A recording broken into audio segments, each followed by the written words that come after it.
네, 안녕하세요. 큰바이군입니다. 오늘 사실 올려드렸어야 됐는데 어저께 못 올라갔죠. 네, 주요 테마가 못 올라갔는데 뭐 개인적인 사정이 좀 생겨가지고 진짜 오랜만에 자료는 만들어 놓고 못 올리는 사태가 생겼습니다. 뭐 기다리셨던 분들도 계실 거라고 생각하는데 어쨌든 책임을 다하지 못한 점 죄송하게 생각하고요.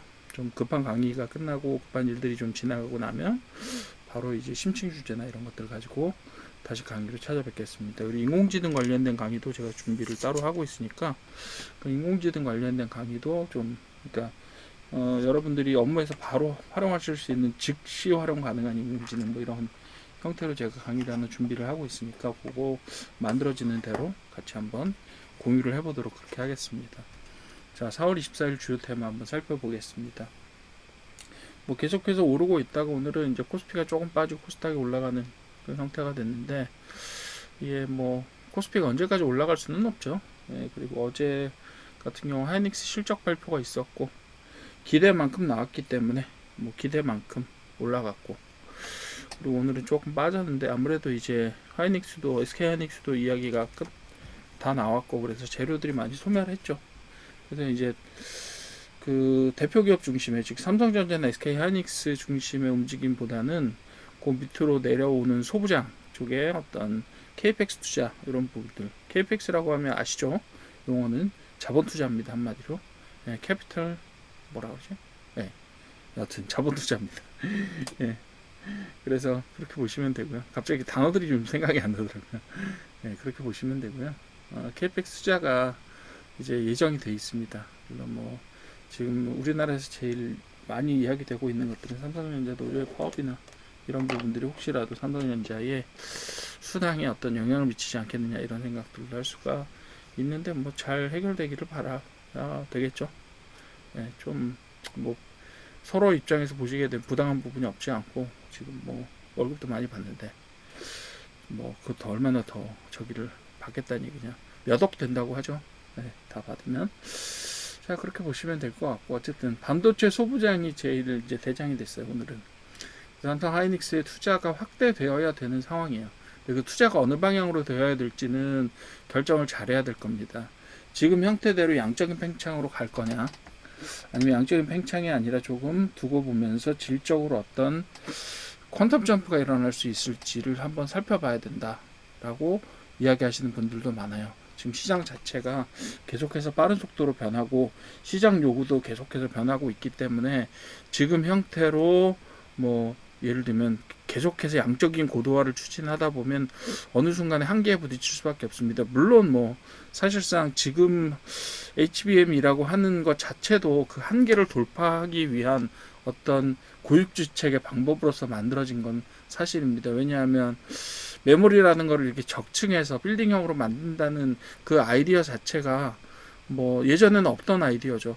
이제 예를 들면 공정 같은 경우도 지금 나노스를 계속 줄여가고 있는데 일정 이하로 되면 사실상 분자도 최소 크기가 있습니다. 그렇기 때문에 그걸 계속해서 집적할 수는 없어요. 분자 단위까지 내려갈 텐데 이제 그렇게 되면 더 이상 집적할 수 없는 상황이 만들어지게 되는 거죠. 그러니까 언제까지나 예전의 속도를 즉 무어의 법칙이나 황해 법칙 같은 것들을 계속해서 지키면서 성능 확장이 양적으로 가능하냐 이런 부분들은 반도체에 있어서는 조금 앞으로는 좀 계속해서 어려워질 거다라고 말씀을 드릴 수가 있고 그거를 극복하기 위해서 사실 그 뭐라 그러죠? 극초 뭐라 그러죠? 초 뭐라 그러죠? 초자외선. 예, 예. 저기라고 부르죠. 그 EUV라고 부르는 그죠? EUV인데 그것도 VUV라고 부를까 뭐 그렇게 부릅니다. 하여튼 초극소 뭐 하여튼 그 자외선 그걸 사용하는데 예. 그걸 장비가 지금 현재 국제 가격으로 보면 한 5억 달러 정도 합니다. 하나에. 한 5천억, 7천억 정도 합니다. 장비 한 대가. 그러면 그거를 이제 더 깔아야 된다라는 이야기인데 계속해서 증산을 하려면 그런 걸 계속해서 깔아야 되고 그리고 하이닉스에서 계속 증산을 하려면 TSMC가 돈을 계속 벌게 되고 뭐 이런 구조입니다. 뭐 그런 구조인데 거기에 이제 우리나라의 이제 그 공정업체라든지 후처리 업체라든지 이런 업체들이 수혜를 받을 수 있을 것이다라고 대충 예측을 하고 가고 있는 상황이다. 이렇게 보시면 될 것 같고요. 그래서 삼성하고 하이닉스 투자 확대가 기대되고 인텔의 호실적으로 장비 수제 수요가 증가하고 있다. 이렇게 보시면 되겠는데 인텔의 호실적은 제가 조금 더 알아봐야 될 것 같아요. 일단 인텔이 굉장히 많이 올랐죠, 주가가. 그런 부분들도 있고. 그래서 고영이나 테코인이나 동진세미캠 뭐 많이 나오죠. 원익 QNC 뭐 이런 회사들 얘기들이 계속 나왔던 회사인데, 자 여러분들 잘 보십시오. 여기 그 반도체 장비 업체, 소부장 업체들도 사실 좀 잘 가려서 보십시오. 뭐 그냥 이름만 붙여놓고 있는 회사들도 속에 숨어 있더라고요. 그러니까 그런 부분들도 좀 잘 판단을 해주시면 좋을 것 같고, 전력 설비 전선 쪽은 뭐 계속해서 아마 탄력을 받을 겁니다. 800V 직류 전원과 관련해서 투자가 상당히 많이 돼야 되는 걸로 알아요. 그리고 그걸 주도하는 건 엔비디아입니다. 그죠? 엔비디아 한 회사가 하는 걸 뭐라고 생각하실 수는 없죠. 지금 일단은 인공지능 그 AI 팩토리에 어떤 주도권을 쥐고 그죠? 표준을 주도하는 회사이기 때문에, 그리고 사실상 엔비디아가 주도하지 않더라도 다른 회사들도 다른 그 엔비디아를 제외하고 뭐 TPU를 직접 만드는 구글이라든가 아니면 자기네 칩 직접 만들겠다라고 얘기하는 뭐 NPU 회사들 많고, 그 다음에 예를 들면 그 XAI 그죠?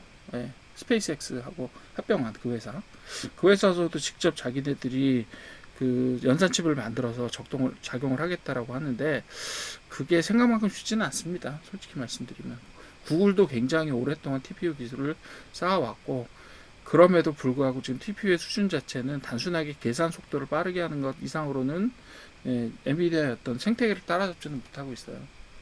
엔비디아의 생태계는 사실상 어떤 칩의 성능, 지금 계속해서 세대를 업그레이드하고 있는, 예를 들면 지금은 베라루빈 얘기죠. 베라루빈하고 뭐 HBM4 이런 것들이 4E 뭐 이렇게 얘기하고 있는 그런 이제 메모리와 결합된 형태의 기술력, 이런 부분들도 있지만 엔비디아의 기술력부의 상당 부분은 예전에 컴퓨터 그래픽 하면서 게임 만들었을 때 사용되던 쿠다라고 하는 소프트웨어 생태계가 있어요. 그런 것들을 상당히 의존이 하고 있다. 그래서 대부분의 그 AI를 활용해서 엔비디아 칩을 활용해서 사용을 하고 있는 어떤 인공지능 모델을 돌릴 때는 쿠다라고 하는 소프트웨어 환경이 거의 필수적입니다. 그 부분들 아직까지 다른 회사에서는 쫓아가지 못하고 있어요. 그래서 그런 기술적인 부분들이 있다. 그래서 엔비디아에서 어떤 표준들을 주장하면 어차피 그 방향으로 갈 수밖에 없는데, 다른 후발의 TPU나 NPU 개발하는 업체들조차도 아마 그런 표준들을 따라갈 수밖에 없을 거다라고 보는 거죠. 그죠? 전자제품 회사는 수많은 전자제품 회사가 존재하지만 우리나라에서는 220V를 쓰고 미국에서는 110V 쓰잖아요. 그런 표준들이 존재하는 거죠. 그러니까 이제 AI 팩토리의 전기 표준은 800V DC로 가겠다, 직류 800V로 가겠다라고 지금 선언을 하고 있는 거죠. 엔비디아가. 그래서 이걸 표준으로 만들겠다라고 하는데, 사실 그거를 거스를 수 있는 그런 업체들은 별로 없습니다. 인공지능 그 팩토리를 짓고 있는 회사들 중에서도. 그렇기 때문에 그게 기본적인 표준으로 등장하게 될 거며, 그 표준으로 지키려고 하면 전력 설비 자체에 어떤 큰 변화가 일어나야 되고 상당한 투자가 일어나야 됩니다. 물론 그렇게 투자를 하게 되면 뭐가 낮아져요? 운영비가 아주 파격적으로 낮아질 수 있습니다. 운영비하고 공간 효율성이 매우 좋아진, 그렇기 때문에 변화를 시키는 거예요. 54V에서 800V로 변화를 시킬 때는 이유가 있는 거죠. 왜? 효율성 때문인 거죠. 그래서 지금 뭐 칩에서는 그 나름대로 베라루빈을 개발하면서 굉장히 빠른 속도로, 뭐 예를 들면 뭐 추론 속도를 4배, 5배 올리고 전기 소비량도 4배, 5배로 올리고 이런 형태로 가고, 거기에 공급되는 메모리 효율성도 올라가고, 또 하나의 렉처럼 만들면서, 그죠? 렉 구조를 만들면서 72개의 어떤 그 GPU 유닛들을 조합을 해서 하나의 렉을 만들고, 렉이라기보다는 뭐 하나의 데이터 구조라고 보시면 되겠죠. 그 렉에서 쓰는 거를 SRAM이라든가 아니면 일반 DRAM 구조라든가 이런 것들을 보완해서 쓰고 있잖아요. 그죠? 그래서 그런 것들이 이제 같이 가격들이 올라간다고요. 그래서 지금은 일반 HBM뿐만 아니라 일반 DRAM 가격도 많이 올랐고요. 심지어는 그 SSD에 쓰이는 그 저기 램도 많이 올랐습니다. 그런 형태로 보시면 되는 거고요.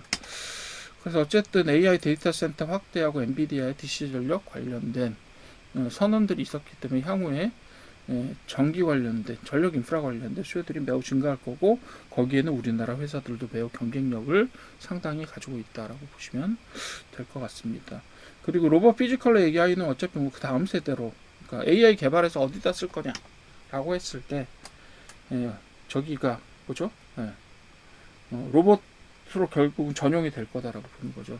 얼마 전에 그 팔란티어에서 22개 조항의 뭐 선언문 같은 걸 발표를 했는데 좀 섬뜩하더라고요. 좀 무시무시하더라고요. 전쟁에 로봇 기술을 그대로 사용을 하겠다. 자기들은 그걸 지원하겠다. 미국의 어떤 강병 정책을 위해서는 자기들이 철저하게 지원을 해서 뭐 인공지능을 활용하는 자동화된 뭐 그죠? 로봇들을 직접 살인을 할 수 있는 로봇을 개발하겠다라는 그런 것들을 주장을 해놨어요. 어떻게 지금 앞으로 세상이 되어갈지 모르겠지만 지금 그렇게 되어가고 있습니다.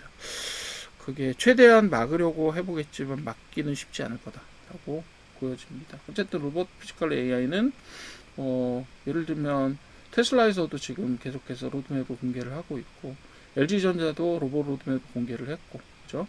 옵티머스 생산 뭐 이런 것들 하고 있고, 아틀라스는 계속해서 그 백그라운드에서 계속해서 흘러가고 있고, 2028년, 2030년에 마일스톤을 세워놓고 그때까지 뭘 하겠다고 했으니 좀 기다려 봐야 되는 상황이고, 중간중간 뭐 정의선 대전하고 등장해서 우리 로봇 어떻게 돼가고 있다라는 얘기들을 계속 퍼뜨려 놓고 있으니까 그런 부분들이 어떻게 될지는 좀 기다려 보셔야 되고, 또 현대자동차의 AI를 활용한 자율주행 시스템 어떻게 되는지도 좀 궁금하기는 합니다. 지금 계속해서 자체 개발 자체가 조금 좀 암울한 상황에서 엔비디아랑 협력하는 방향으로 계속 갈 거냐, 아니면 다른 방향의 방향성들을 찾아갈 거냐, 이런 부분들도 좀 생각을 해봐야 되는데, 결국은 로봇 피지컬 AI라고 하지만 그 피지컬 AI의 넓은 범위에 들어가는 게 자율운행 시스템입니다.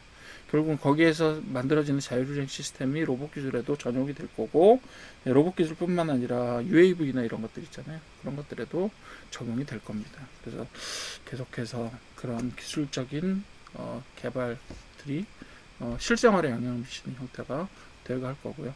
여기 보시는 휴림 로봇이나 로보티즈 같은, 그리고 여러 회사들이 있는데요. 로봇주는 특히 가격을 좀 보십시오.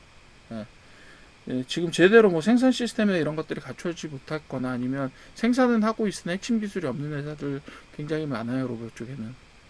몇몇 회사들은 물론 중심 기능을 가지고 확고하게 어떤 중심의 핵심 기술들을 쥐고 있습니다만, 그냥 로봇 껍데기만 생산하면서 우리가 로봇을 생산함내하고 주장을 하는 회사들도 많고, 그리고 더구나 수익도 못 올리면서 연구개발도 안 하면서 로봇 섹터에 들어있는 회사들도 제법 있습니다. 그러니까 로봇을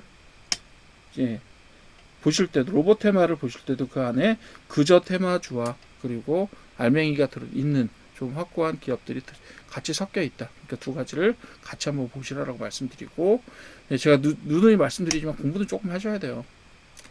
괜히 남들 따라가는 거 뭐 위험한 상황들을 계속 만들어냅니다. 그렇게 보시면 되겠고요. 조선기자재는 데이터 센터 전력 인프라용 해양 플랜트. 자, 이게 뭐냐면 좀 재밌는 이야기들이 많이 나오고 있어요. LNG선은 물론 지금 수요가 확대되고 있고, LNG용 플랜트들도 계속해서 세계 해양 플랜트 같은 것들이 만들어지니까 그런 것들은 결국 조선 기술을 활용을 하는 거거든요. 근데 지금 무슨 얘기들이 나오고 있냐면, 자, 데이터 센터 전력 인프라용 해양 플랜트, 요거는 변전소나 아니면 이런 시설들을 어디다 만들겠다, 해양 위에다 만들겠다, 이렇게 이야기를 하는 거고요. 또 재밌는 얘기 나오는 것 중에 하나가 바다 위에다가 부유식 데이터 센터를 짓겠다라는 이야기를 하고 있어요. 그렇게 하려면 어떻게 해야 되냐면 조선기자재와 관련된 발전 시설이나 이런 것들이 필수적입니다. 물론 바다에 띄워놓게 되면 뭐 여러 가지 관점들이 있을 수가 있는데, 바다에 띄워놓는 예를 들면 태양광 발전 시설이라든가 아니면 그 해안에 서 있는 풍력 발전 이라든가 이런 것들과 연계해서 전력을 공급받을 수 있고요. 그리고 뭐 여러 가지 냉각이나 이런 면에서도 상당히 좀 유리한 점들이 있을 수 있어요. 물론 단점들도 많겠죠. 비용이 상승이라든가 뭐 이런 부분들, 위험성이라든가 이런 부분들이 있을 수 있는데, 그런 부분들은 해양 플랜트를 지으면서 일정 부분들은 좀 해결이 됐을 거예요. 그래서 지금 이제 뭐 우주 이야기도 나오고 해양 이야기도 나오고 이런 것 자체가 어떻게 보면 데이터 센터의 효율성을 얼마나 높일 수 있을 것이냐에 대한 이야기들이 되고 있고, 거기서 전력 효율성들을 얼마나 높일 거고 냉각 효율성들을 얼마나 올릴 것이며 뭐 이런 이야기들을 계속 하고 있는 거죠. 그래서 조선과 조선기차제 관련해서 계속해서 탄력을 받고 있었던 뭐 HD 현대중공업, 삼성중공업, 하나오션 뭐 이런 데들은 계속해서 얘기가 있었지만, 거기에다가 뭐 HD 한국조선해양 그리고 성광밴드 있죠. 예, 그런 회사들도 좀 봐주시고, 그리고 하나엔진이나 이런 엔진 회사들도 좀 재평가를 받아야 되는 부분이 있다라고 이야기되고 있고요. 화장품은 스팟으로 올랐습니다. 미국과 유럽의 수출이 급증되고 실적이 성장할 것이다라는 기대감들을 가지고 있습니다. 미국, 뭐 유럽 수출되는 거 중요하죠. 한류가 점점 퍼지고 점점 대세가 되고, 그러면 이게 언제까지 갈 수 있을지는 솔직히 잘 모르겠어요. 예를 들면 BTS로 유명한 광시혁 회장은 지금 사법 리스크를 받고 있어서 지금 오너 리스크가 확대되고 있는 상황이고, 그런 상황이라서 어느 수준까지 계속해서 탄력받을 수 있을지는 잘 모르겠어요. 물론 산업 자체는 강력합니다. 그렇지만 그 산업이라는 게 일반적인 평판이라든가 뭐 이런 것들 하나로 되게 쉽게 피해를 받을 수 있는 취약한 부분들을 가지고 있기 때문에 그런 부분들을 항상 생각을 해 두셔야 된다, 이렇게 보시면 되겠고요. 그리고 지금 뭐 얘기들 들어보면 중국 얘기는 더 이상 안 나오죠. 중국은 이제 자체적인 생산의 어떤 인프라를 갖추고 자체적인 브랜드 인프라를 갖추고 나아가고 있기 때문에 조금 시장 자체가 쉽지 않을 겁니다. 오히려 일본 시장 같은 데를 중국 제품들이 들어와서 점령하게 되지 않겠느냐라고 하는 우려들을 여러 사람들이 하고 있는 걸 제가 발견을 하고 있습니다. 그래서 그런 부분들까지 전체적인 트렌드도 좀 잘 봐주시고요. 자, 오늘 주요 테마 정리 한번 해봅시다. 반도체 소부장, 당연히 대형주 올라갔고, 대형주들 있죠. 뭐 대형주라고 해봐 두 개 있죠. 삼성전자, SK하이닉스의 실적 관련 재료가 소멸했잖아요. 실적 발표가 나버렸습니다. 그래서 그거와 관련해서 그럼 실적 발표가 이렇게 났으니 그 실적을 어떻게 쓸까? 그러니 소부장에 투자하지 않겠느냐라는 심리로 당연히 뭐 생각이 돌아갔고, 그 덕분에 소부장이 좀 탄력을 받고 있다, 이렇게 보시면 되겠고요. AI 관련 뿐만 아니라 다른 형태, 어제는 원자력이 좀 주목을 받았잖아요. 베트남 원전 때문에. 그래서 그런 부분들이 있고, 하지만 어쨌든 전력 설비에 다변화된 굉장히 여러 가지 그 재료들이 전력 설비에 쏟아지고 있어요. 그죠? 전력 설비에 쏟아지는 거요. 전쟁 관련된 내용도 있고요. 그죠? 예를 들면 어떻게 해요? 석유 경제에서 전기 경제로의 전환, 그 얘기를 하고 있고요. AI는 당연히 전력 관련된 부분이 있고요.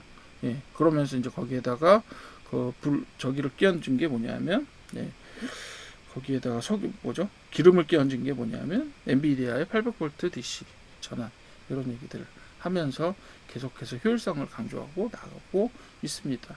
자, 전력 설비는 인프라라고 하면요, AI 인프라, 반도체와 전력 설비가 어떤 그 AI 인프라라고 보시게 되면, 로봇하고 피지컬 AI는 AI의 대표적인 소비처입니다. 이쪽 계속해서 AI와 그 주제로 엮여서 가야 되는 부분이고요. 최근에 조선기자재가 AI 테마와 결합하기 시작했습니다. 그죠? AI 센터형 발전기, 그 부분들에다가 지금은 뭐라 그랬죠? 물론 LNG 뭐 관련된 내용들 혹은 쇠빙선 관련된 내용들도 있었습니다만, 어쨌든 데이터 센터 전력과 관련된 부분들이 분명히 있고, 게다가 또 지금 뭐라고요? AI 센터를 바다에 띄울 생각을 하고 있으니 그런 관련된 이야기도 나오고 있는 겁니다. 그래서 사실상 위에 있는 상위의 네 가지는 전부 다 AI와 관련되어 있는 빅테마 그룹에 속한다라고 보시면 되겠고요. 그 빅테마 그룹 속에서 어쨌든 간에 여러 테마들이 순환해서 나올 겁니다. 그리고 순환해서 나오는 테마 중에서도 종목들은 순환할 거고요. 그러나 여러분들은 어떤 종목이 어떻게 순환한다, 그런 것들을 발견하시는, 그건 누구도 몰라요. 어떤 종목이 어떻게 순환하면서 다음에 어떻게 나오겠다, 이거는 잘 모릅니다. 자, 그럼 여러분들은 뭘 보셔야 된다고요? 그 중에 실제로 실적과 연결되어 있는 가능성과 그리고 지금 현재의 재무 상황이 어떻게 되고 있느냐를 그 테마 중에서 네, 빅테마의 그룹 안에 있는 테마들이 순환해서 나타나지만 그렇다고 하더라도 그 안에서 좀 실적이 연결될 수 있는 종목들을 조금 찾아서 보관해 놓으시라라고 말씀드릴 수 있는 거예요. 네, 그렇게 보시면 돼요. 화장품 스파성으로 실적에 따라서 올라간 단기성 재료다.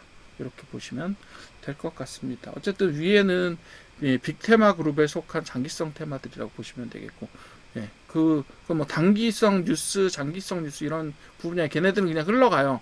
단 그 안에서 테마가 등장하는 것이 순환돼서 등장할 뿐입니다. 그렇게 보시면 되겠다. 오늘 정리 이렇게 마치겠습니다. 자, 주말 잘 보내시고 저도 내일이면 이제 어느 정도 정리가 되니까 그 다음에 저도 좀 노력을 해서 여러분들한테 도움이 될 수 있는 정보들 전해드릴 수 있도록 노력하겠습니다. 구독하고 좋아요 부탁드립니다.